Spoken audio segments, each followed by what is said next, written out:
Let's take a look at these different shapes. The first one we have is a point. It looks exactly like this. It's just a dot. And a point is an exact location or position. You can see on this picture here, we have a point right there in the middle. So a point is just a dot. It's a space. Exactly right there. All right, the next one we have is a line. And a line is straight and it continues in both directions. Take a look at this one right here. You see the arrow, it's pointing this way. It's telling me that that line is going to go on forever in that direction. And down here we have this arrow pointing downward, meaning the line continues moving in that direction as well.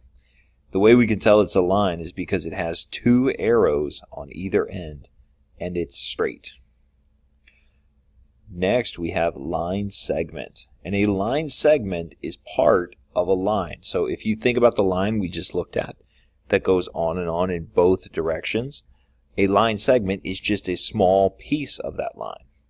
And it has two endpoints. You can see here's one endpoint. That's where it begins. And here's the second endpoint.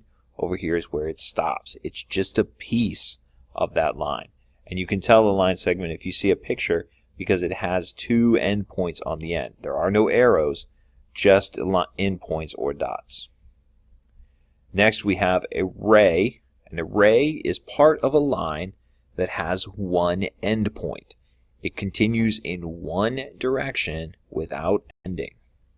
And the way we can tell it's an array is because it has an endpoint, has a dot on one end, and an arrow telling us that it's going to continue going in that direction without stopping. The last word we want to take a look at is an angle. And an angle is formed when two rays share an endpoint. When the rays are sharing an endpoint, that's called a vertex. If you take a look right there where the arrow is pointing, that would be the vertex. That would be where the two rays, and you can tell it's a ray because it has a dot on one end and an arrow on the other. They're both rays. That's called the vertex. All right, let's do some practice. Take a look at this figure. And I want you to tell me, what is this figure? Is it a point?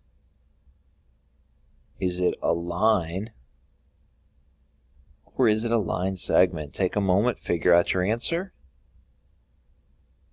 And if you chose B, line, you are correct because as you can see, it has an arrow on this side and an arrow on this side telling us that it's going to continue on in both directions. Okay, here's another practice. How many line segments are in this rectangle? Is it 5, 4, or 7? Go ahead and take a moment, write down your answer. Okay, the correct answer here is letter B. There are 4. Let's count them together. This is one line segment. Here's your endpoint, another endpoint. Here's your second line segment, your third one right here, and number 4 right over here. Okay, here's another one. What is the name of this figure? Is this figure a line? Is it a ray? Or is it a line segment? Go ahead and choose your answer. Okay, if you chose B, ray, you are correct. 3. Geometrical terms, namely point, line, line segment, plane, etc., are from the foundation of geometry. These terms cannot be precisely defined. However, we give examples to illustrate the meaning of these terms. Let us begin the geometry by a point. Point. A point is a dot made by a finely sharpened pencil. It has no size, means it has no length, breadth, or height. It is represented by a capital letter. Point P, point Q, point A, point R, point T. Line. A line or a straight line has length only. It has no breadth or thickness.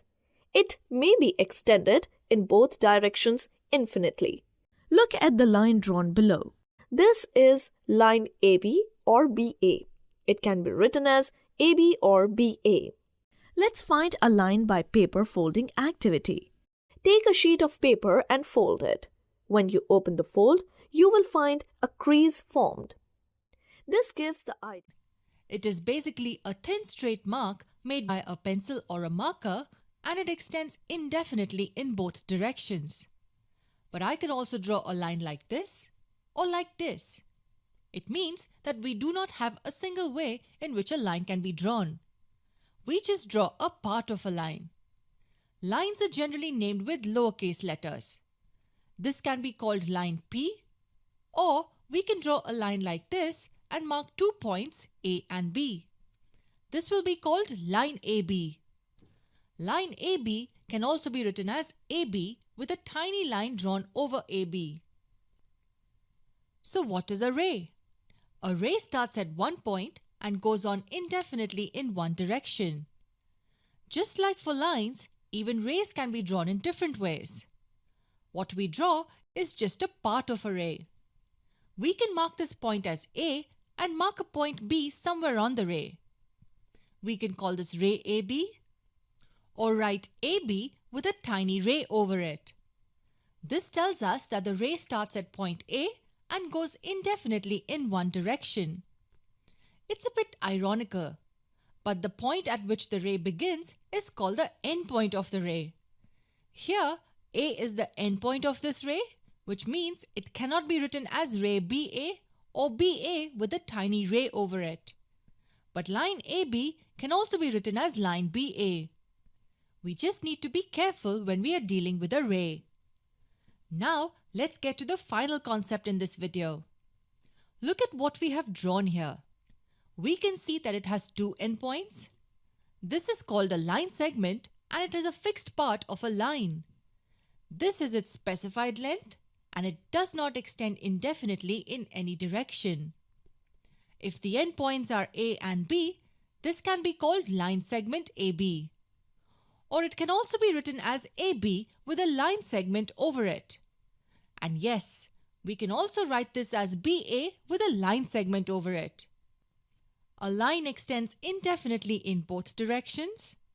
A ray starts at its endpoint and goes indefinitely in one direction, and a line segment is a fixed part of a line.